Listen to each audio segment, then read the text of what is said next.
Ben oui, parce que parfois on tombe tout de même sur des choses qu'il faut investiguer afin de savoir s'il faut traiter et comment il faut traiter. Ça, c'est notre boulot. Mais évidemment, ce genre de situation n'arrive pas tous les jours. On est au cabinet, je vous le rappelle, on n'est pas aux urgences pédiatriques bondées d'un hôpital le dimanche après-midi où, bien entendu, dans la masse des rhumes, on trouvera toujours une infection urinaire et une pneumonie. Tiens, ça me rappelle qu'il faudrait qu'un jour je fasse un sujet sur le plaisir qu'ont les gens à aller aux urgences pédiatriques à pas d'heure pour le petit qui a un nez qui coule avec de la fièvre depuis la veille et qui bien entendu court partout.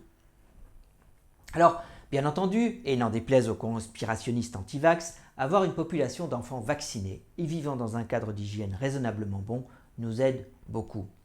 On sait qu'un enfant vacciné contre Haemophilus influenzae par exemple ou encore pneumocoque aura en effet nettement moins de chances de présenter une méningite. Et c'est déjà ça. Les vrais problèmes aigus, il faut le dire, c'est plutôt rare en pédiatrie de ville.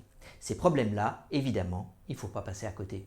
Et là, c'est le jugement, l'expérience, oserais-je ajouter le temps disponible, l'espace mental, la fatigue, qui sont autant de facteurs importants dans l'issue du problème. Nous sommes aussi des êtres humains.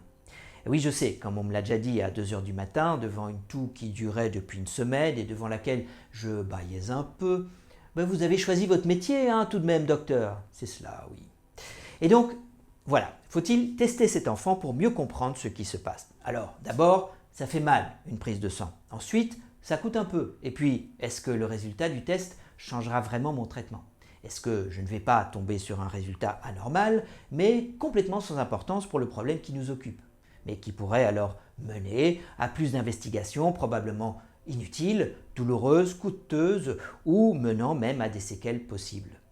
Ah ben non, Eh bien, c'est pas ce qu'on veut. Ben, bien entendu, évidemment, si un test ne change rien au traitement, pourquoi faire le test? Non. Un test doit ajouter une information qui soit pertinente, qui aide à la décision en minimisant les conséquences comme un traitement inutile ou d'autres tests également inutiles, eux-mêmes possiblement porteurs de risques. Par exemple, je vois souvent des enfants à qui on fait des CT scans du cerveau presque systématiquement après une chute.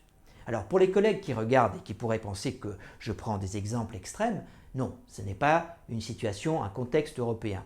Pour cela, on fait désormais un petit peu mieux en Europe. Et donc, pour revenir à mon CT, on sait bien, par la littérature scientifique médicale, qu'un CT est seulement utile dans certaines situations cliniques bien déterminées.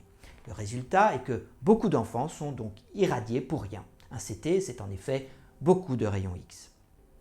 Alors parfois aussi, c'est vrai qu'on traite sans vraiment savoir. Par exemple, si on est très pressé parce qu'un enfant est vraiment très malade, et qu'on n'a pas le temps d'attendre les résultats. Ça arrive plus souvent à l'hôpital et en général, on a tout de même le temps de faire des examens de base comme une prise de sang, une prise d'urine, une ponction lombaire et une culture avant de traiter, de sorte que nous aurons tout de même une chance d'obtenir des informations et d'avoir un diagnostic.